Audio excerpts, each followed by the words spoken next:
my first experience with you was with AEW, and how did you get involved with AEW? Because obviously a lot of talented maybe wrestlers knew someone who was an EVP or was kind of like a Chris Jericho, knew a lot of people too. How did you get Mhm. involved with AEW?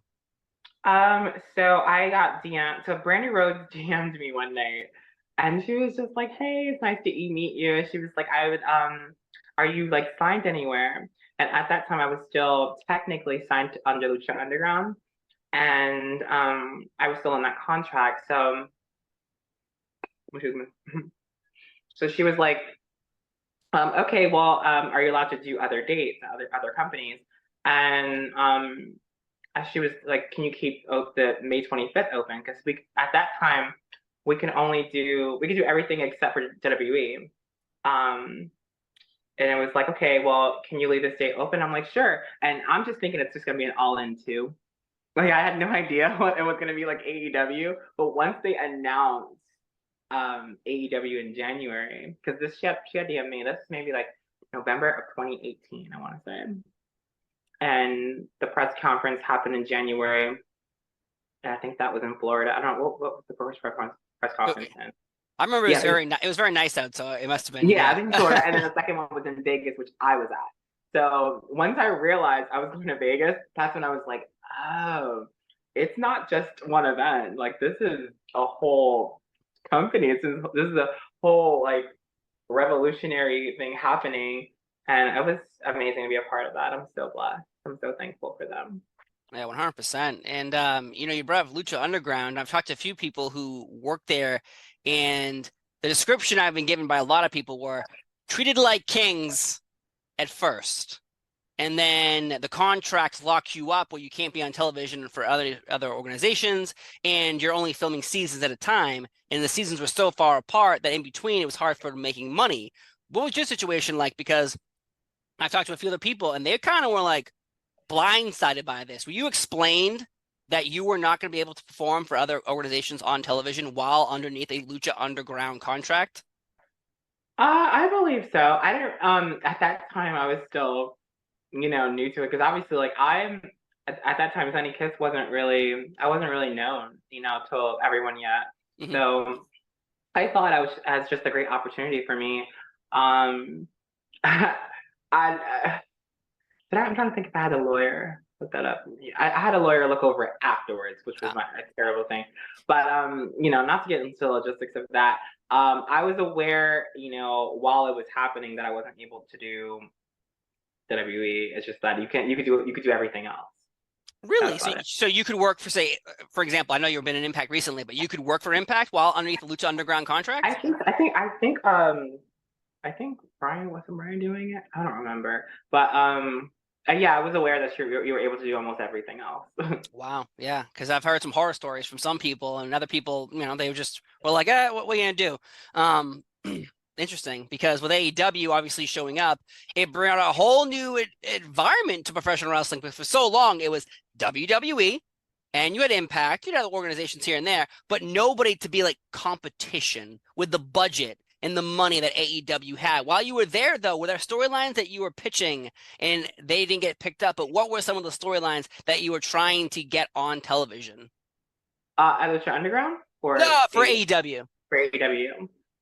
Um, let me think. There was a few. Like I pitched some fun tag teams. I think, yeah, there were some fun tag teams and there were some fun like factions that I wanted to be a part of and wanted to help create and make something cool out of it. But yeah. Who were some of the people in the group that you wanted to be in your group? I think I've talked about this before, like way back when AW first started. Not when AW first started, but way back when they first got there. I pitched to do something with Top Flight. I had a cool idea for the Varsity Blondes thing with all four of us because I think we had a match one time. I'm not sure if I pitched this either. So this is probably one of the things that I had in my head that I didn't really spew out there. Um, I'm trying to think if I actually pitched that one too with the top plate. I probably didn't. I had a couple of ideas. I'm trying to think of which ones that I did pitch. Got to be a couple. I was gonna say, we got to be a couple because I know every wrestler has an idea of where they want to be and Yeah, how I'm they sure want I to be pitched like presented. several ideas. They just don't come to mind right now. That's fine. Though Yeah. the one that jumps out to me is you and Joey Janela having a tag team and shooting those vignettes. Who put forth the money for those vignettes, and how did you and Joey get put together? I feel like you're asking questions that you already know. I don't know these Because answers. I think Joey mentioned this um on a blog one time, or I think he mentioned this before. But okay, so Cody was very much so behind the tag team of Joey and I. Like Cody was very much like, hey, we're gonna like send you guys to Atlanta to shoot like this fun vignette. I I kind of heard that they didn't really like it. Yeah, I mean, I thought it was awesome, but I don't know if they actually didn't like it or not. I didn't hear that out of Tony's mouth or anyone's mouth, but I thought it was really fun. I think it was like something different. I thought that the story that we portrayed was very obvious. It was, um, you know, so your partner trying to help you get back on your feet, and someone that could relate to you from Jersey trying to help you get back on your feet. And I think that was really really fun. I think that was a really cool like the scene. We Joey and I came up with the whole dialogue ourselves, almost, and the idea for the car and all that stuff was just super super cool because Joey was, you know, a lot of things he was doing was based on like it's from his style to our entrance music was based on like, you know, like Miami Vice, like 80s style. Yeah, that was really really fun. And we had the car. It was a Jaguar. It was a really really nice car too, and I got to drive it. So I was like, it's so cool. But yeah, I think everything we did in that vignette was well received by the fans.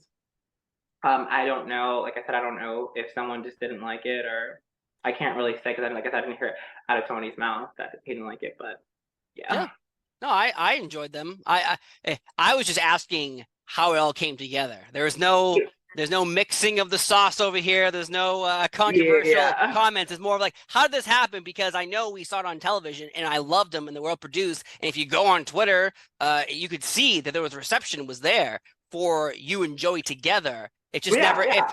It just never felt like it went that far because eventually, you know, it was there and then you teamed, but it was always on maybe YouTube, and then you broke up, and then I believe the Yeah. it ended on YouTube if I'm right. Yeah, it ended on AW Dark Elevation in August of I think it was 2021, 2022. 2021, yeah. Sure that by that time. So yeah. 2021, yeah. And it was I didn't want the breakup to happen so soon, but I think Joey explained that there was something different, a different storyline for him or something. But I love teaming with Joey, and I feel like our tag team didn't last long enough in our feud. Well, no, our tag team, because our feud was really long. Yeah, our feud was too long, and our tag team didn't last long enough, in my opinion. Agreed. Agreed. Yeah. Again, in a company that felt like it was heavy, not heavy, but it was like promoting tag teams because for years, I feel like for decades, at least the WWE didn't present tag teams in the light that fans loved tag team wrestling. Because tag team wrestling is an art. Like you have to, Yeah.